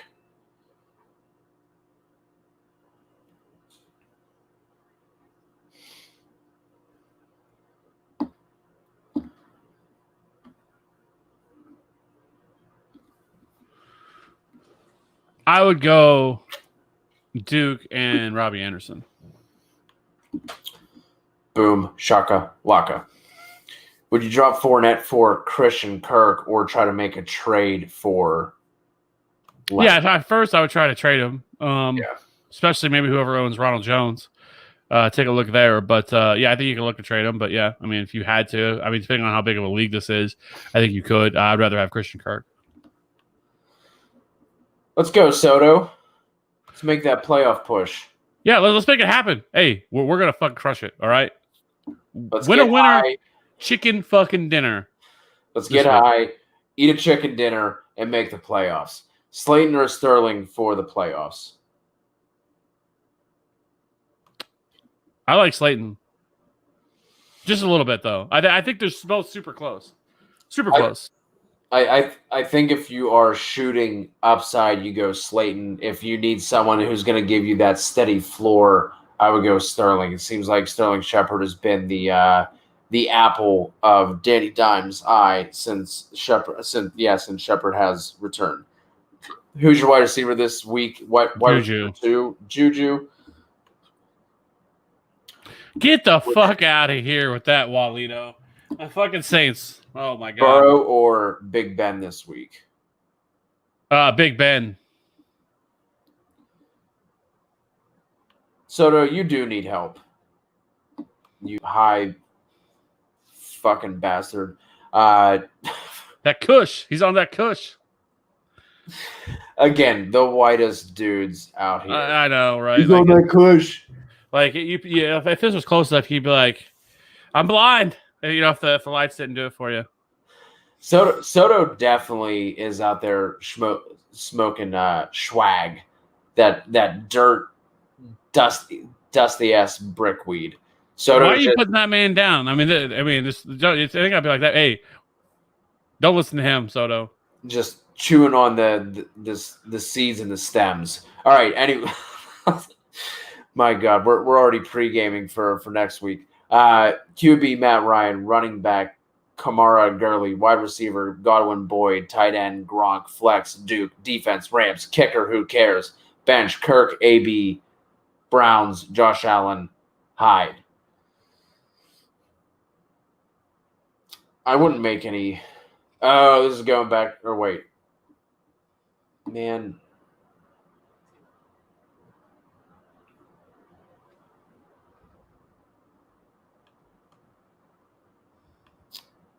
Okay, this was asking about the wide receiver stash. No, I think he's talking about where he said that he has to win this week. Are you sure you're not the one that's on the stems and seeds over here? I might be. I might be. On something. Bitch, I might be. So running back though. So again. So if this was me and this was my team, this is how I would probably do it this week, especially if you're desperate for a win. You're dangerous right now, my guy. Like, there's no reason to sit here and rest on your laurels and play the guys that you drafted, right? Who gives a fuck about that? So for me, I'm playing Ryan, obviously, because Josh Allen's on bye. If you make the playoffs by winning this week, drop one of these quarterbacks or try to trade them. Preferably try to trade Josh Allen. Their schedule is terrible, weeks 14 through 16. Regardless, don't play Todd Gurley. Sit Todd Gurley for Christian Kirk. Christian Kirk has 25-point upside against the Seahawks. He also has a floor of 3. But that's what we're looking for here. We're looking for absolute ceiling. So move Duke up with Kamara. Yes. And drop Todd Gurley out of your lineup because it's such a terrible matchup. Sure, he could luck box his way in to a couple 1-yard touchdowns. It's certainly possible. But 9 times out of 10, this is a terrible matchup for him, somebody that I wouldn't play. So if this was my team, I would not play Todd Gurley. If I desperately needed to win, I want Christian Kirk in my lineup because the upside that he possesses. Kyler MVP, looking good. Xenon is in next Wednesday. Let's go. Ernest, how do you think about Mixon? Heard he's coming back this week, and he could be done for the season. I don't think he's done for the season. They would have put him on IR already. It is a little annoying that he has heard that he's week to week, day to day, and he's been out for the past several weeks. He is not practicing this week. So, I mean, maybe it's just lingering and, they thought he might be able to return sooner rather than later, but hold on to him. I mean, you're not going to get any value out of him now, right now anyway, unless you maybe trade him to a team that's sitting there at, a 1-loss, 2-loss team. It's just looking to load up their team, but then you're potentially making them better. So I would just hold on to Mixon. Well, if you're a team that if you're a league that has deep benches, I think trying to trade for Joe Mixon, which you could probably almost get him for free at this point, I think makes sense because the cost of acquiring him is going to be so low. So I do think, at least from that perspective of things, I think it makes a little bit of sense to at least kick the tires on him a little bit. Yeah, you definitely could, but I wouldn't expect anything back that you're going to be intrigued in. So keep your expectations low. So going back to this is what I was thinking about earlier. Karn's question. Whenever Karn was asking about the stash. So Chubb, Zach Moss. No, this is the trade. Chubb, Zach Moss, and Hyde looking to trade Juju for Mostert. Then I think if you were solid at wide receiver, then I probably would make that trade because you definitely need the running back help. And then what I would do is, again, if you're not going to play, so what I would do if it was me with Carlos Hyde, if you had Carlos Hyde, if you're not going to play Carlos Hyde this week, I can't remember. I guess he is probably going to play Carlos Hyde, right? Because the other running backs that he has. Am I correct on that? No? I don't remember. So I guess he kind of had. Well, I guess he's forced to, because he has Chubb and then Zach Moss is on bye, so he doesn't have a choice. I was going to say what I would do if you could would be to drop Carlos Hyde, but I guess you can't. So next week I would look to drop Carlos Hyde immediately and pick up somebody like Latavius Murray, a Devontae Booker that I keep beating the table for. Guys like that who have immediate path to kind of to success. Alejandro, do not do that. There's no reason to add Chubb to Diggs to get Henry. You should be able to do Diggs for Henry. Oh, yeah, absolutely. That's way, way, way, way too much. Drake or Edmonds tomorrow? I like Edmonds. Jacobs and Diggs for Cook. No. I would probably rather have Jacobs and Diggs. I know that sounds crazy, but so for the people, no, I don't think so. Let me go pull up my notes from yesterday so I can actually rap poetically here.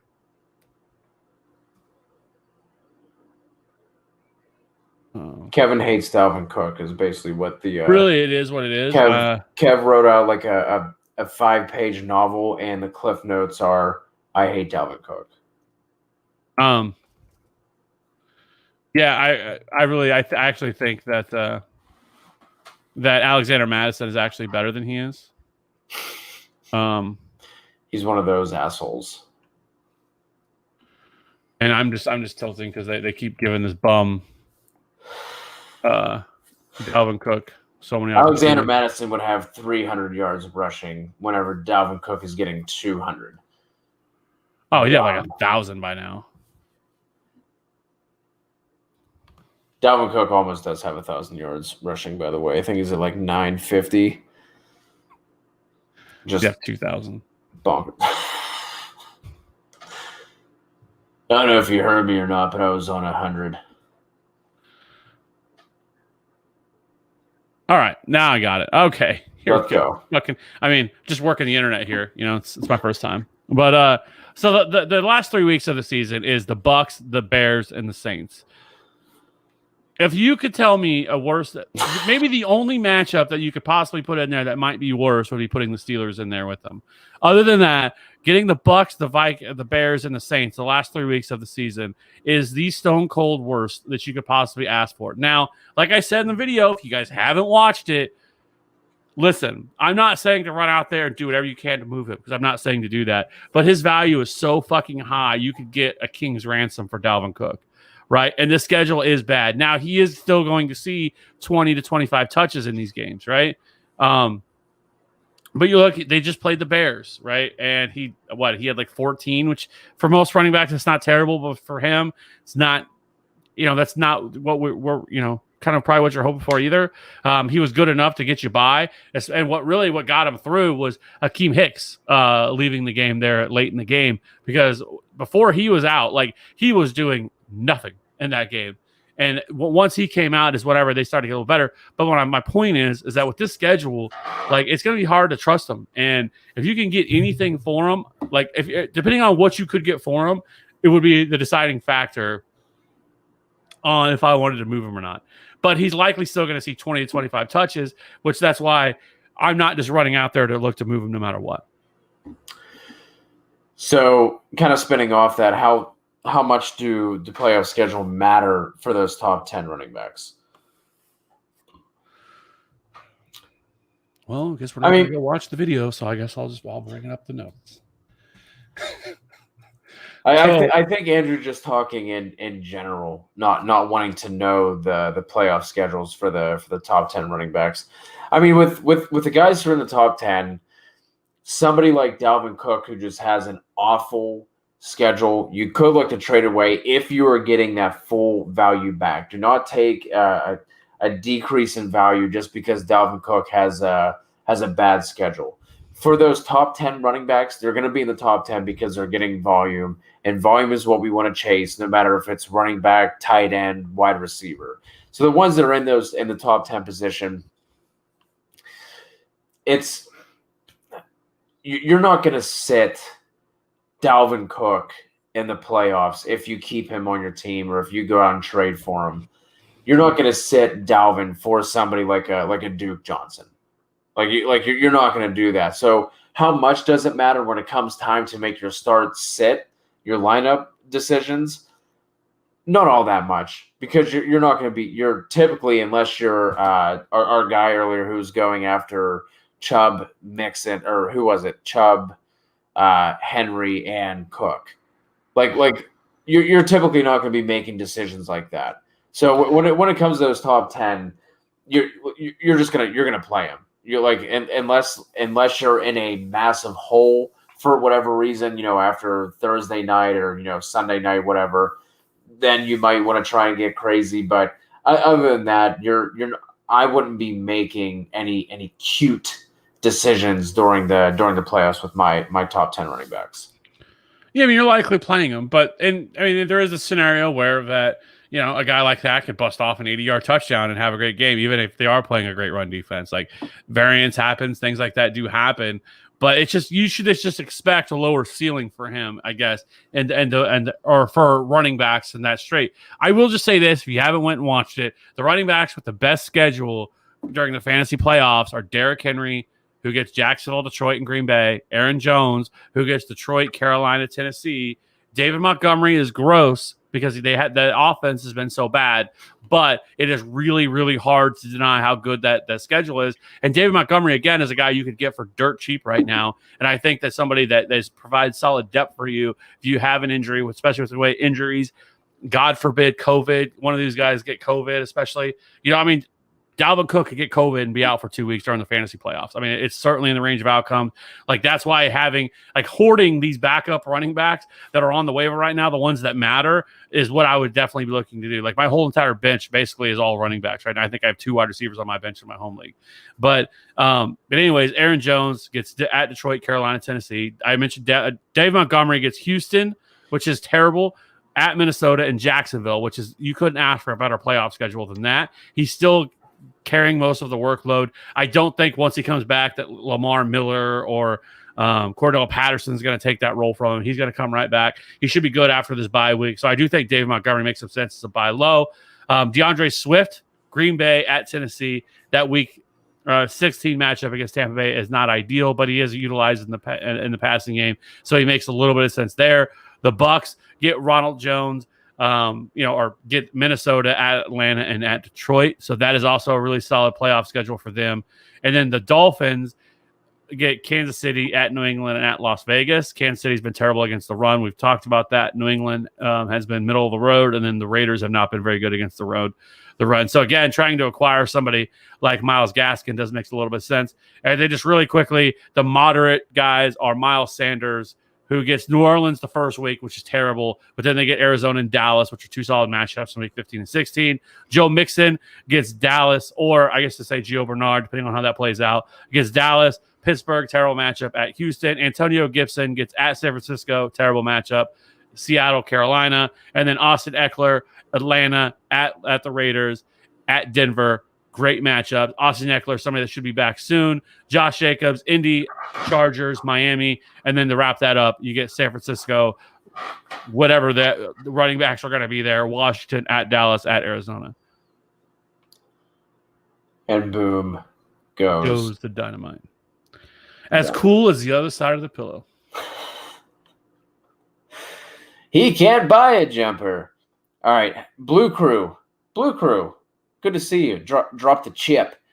No chip for the Blue Crew. Have PPR starting Thielen, Claypool, wide receivers, Kamara, Zeke, and running back, Higgins and flex, benching Godwin, Kupp, McKissick.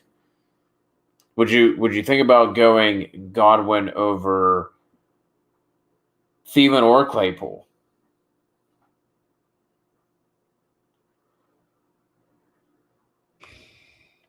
I would bench Claypool for Godwin and bench Higgins for Kupp. So I would go Godwin, Kupp, and Thielen.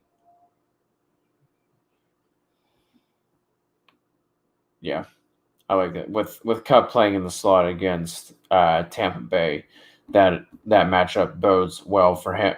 Going off of Zenon's question earlier, would you drop Hyde for Edmonds? Basically, is what this boils down to. Oh, well, that's a horse of a different color.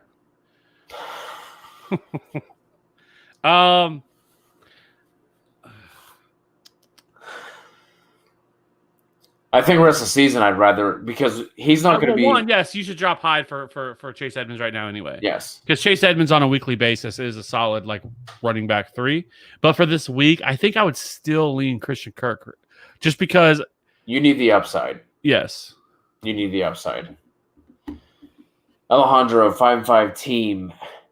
Kyler, Cook, Chubb, DK, Cooper, Andrews, T. Bench is Raider, Ebron, A, B.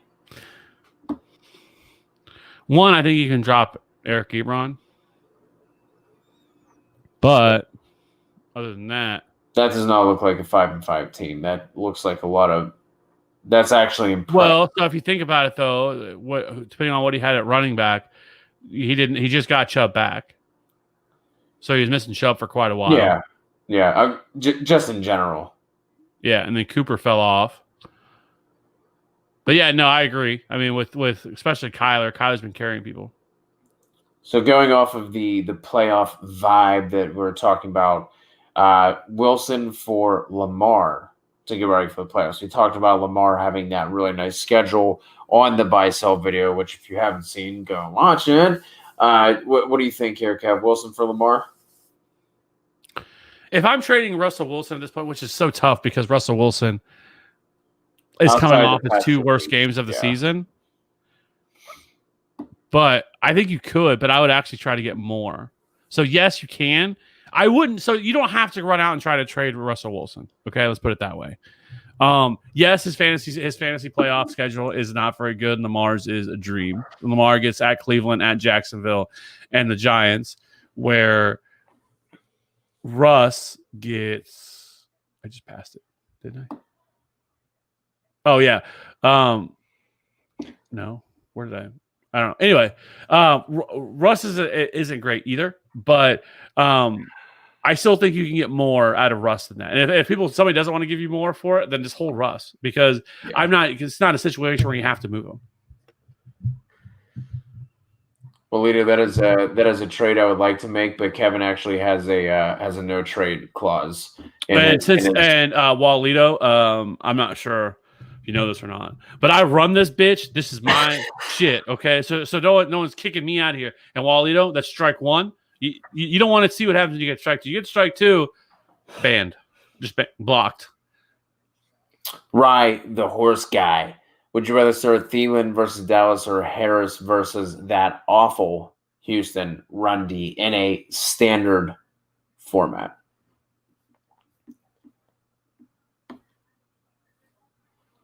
I would go Thielen, but that's closer than it should be. Yes, because that is a really great matchup for Damian Harris. Can you start both? Ernest, trade DK and Swift for Kamara and Kenny G.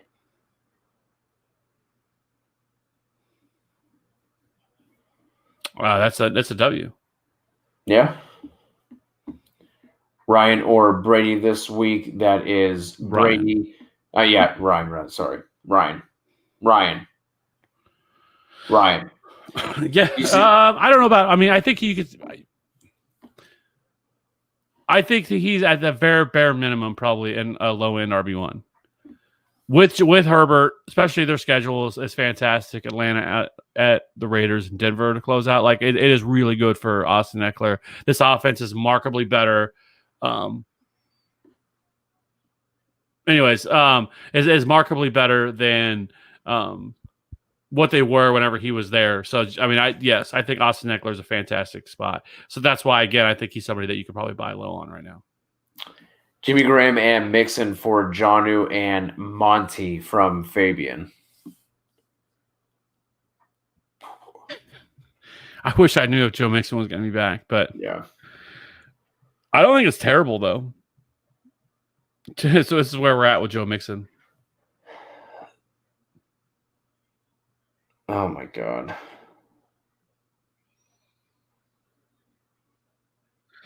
I probably wouldn't. You on the Mixon side?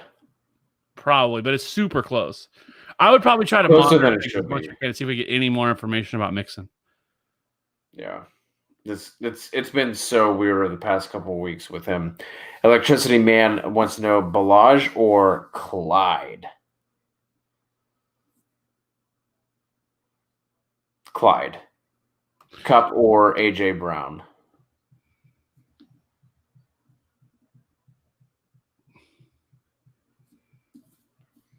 I'll go Cup there. Yeah. Yeah, I think I would.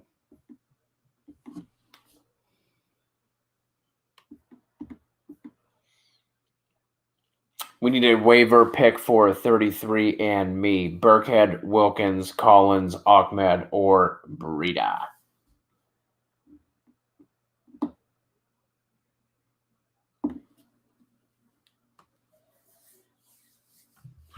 So Burkhead, you can scratch out Alex Collins because It sounds like Carlos Hyde is back, and if Carlos Hyde's back, you can expect him to take over the lead back role there. And I think I would probably still go Ahmed. So Burkhead and Ahmed for you? Yeah. Okay. So Alejandro is going to go Cook for Henry and Woods, Lockett, A-Rob. A-Rob. Yahtzee. Especially if you're thinking for playoffs, A-Rob has a really nice playoffs. So do the Rams though. So do the Rams.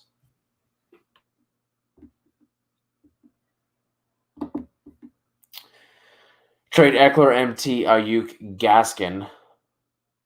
So Eckler, Michael Thomas, Ayuk, Gaskin for Sanders, Connor, Golladay.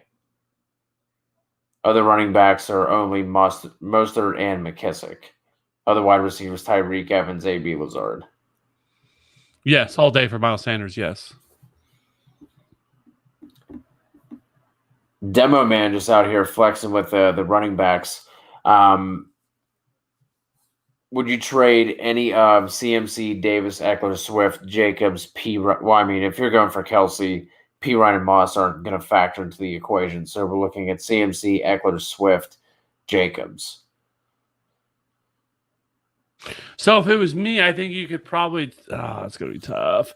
I would probably try maybe like Josh Jacobs, because it would still leave you with Mike Davis and Swift for the time being, and then you'd get Eckler back hopefully next week, and then CMC back hopefully week 14.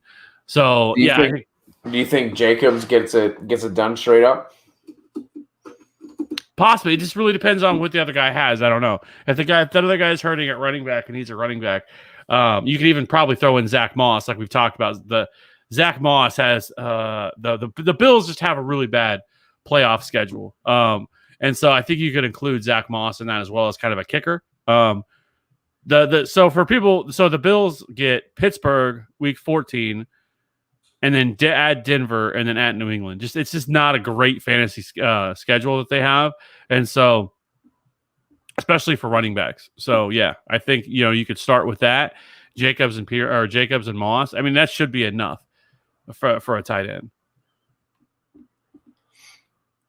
Henderson or Damian Harris this week? Damian Harris. Yes. Edmonds or Harris for Alejandro? Or Harris. Yeah. Karn is close to acquiring Montgomery or Rojo. Friend said he'd take Moss and a receiver for one of those two. John Brown, Debo, Sanders, Fulgham. Why would you have to trade?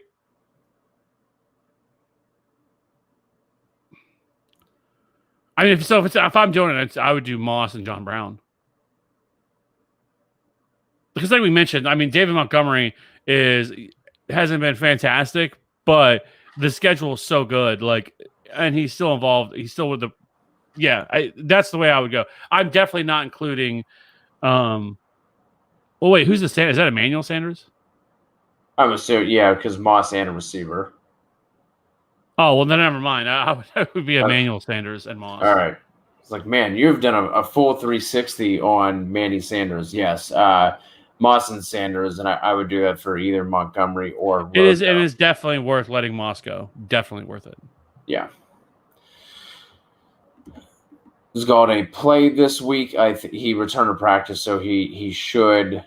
What could you trade for Golladay, thin and wide receiver with Diggs on bye? What can I trade him for? Well, I would just hold on to him. Yeah, I mean, I wouldn't trade a player just because you have one player on bye this week. I mean, who's available on waiver? I mean, is there somebody out there that you can add this week that makes some sense to play? Yeah, but just keep Golladay, play him. It seems like he's returning this week. Follow up on Demo's question. No, I don't think you need to. If you have Hayden Hurst, no, I don't. I mean, listen, I get it. Travis Kelce is the most consistent, but in a standard league, it does change some things because, I mean, Kelce is not particularly a huge touchdown scorer either. So I would just stick with Hurst. I think. I mean, it's up to you. Like I said, I think it's close. If you wanted to do it, you could. And Jacobs, I think you're pretty loaded at running. You're loaded at running back. Yeah, Jacobs has one of those middle of the road playoff matchups. It's not great. It's not awful. I mean, Moss doesn't really factor into this for me, to be completely honest. So I would look at that as trading Jacobs for Kelce. In a standard league, Josh Jacobs is far more valuable. I will say that. Yeah. Because you're not worried about the pass catching work anymore. And he obviously is somebody that gets 20 touches a game out of the backfield. That's Harris. All right. That is going to wrap it up. We appreciate you guys jumping in and engaging with us. Next Wednesday, join us. It is going to be the TFA Fam Thanksgiving pregame show. We're all going to hang out. Maybe we'll do the should we do the free-for-all? Wednesday free-for-all? We can do whatever, yeah. So maybe we'll do that. Maybe we'll talk some fantasy. If you guys missed it, Jimmy Graham for Tyler Higbee. I'd rather have Jimmy Graham at this point. Noah Fant or Goddard this week. I think that would be. Yeah, give me Noah Fant. Hooper or Hunter Henry. Hooper. Okay, so if you guys missed it, we did a little bit of a free for all 2 or 3 weeks ago. We will drop the link for you guys to actually join and be part of the show on mostly on Twitter. If you're not on Twitter, we'll figure out a way to finagle it to get you guys in here from the. We can drop it in the chat. Yeah, you can drop clickable links in the chat. Oh, well, perfect. There you go. Well, I did not know that, or I would have done that the last time that we did this. But we will drop an actual link for you guys to join the show. So you will be on here. We'll get some FaceTime. We'll get to see you guys, get to know you guys. We'll interact with one another. So we will do that next Wednesday. The DFS guys are going to be going live tomorrow. Any other questions you have, please drop them in a YouTube video. We will get to them, or we will be going live again on Sunday morning at 11 a.m. Eastern. You can always slide into our DMs. You can find me on Twitter at @CKutzerFF. You can find Kevin on Twitter at FantasyWrath13. You can jump into the TFA if you're not following us over there. That is FF_authority. Hit that subscribe. Hit that like. Lights out on the Santa hat. We will talk to you guys soon. Goodbye.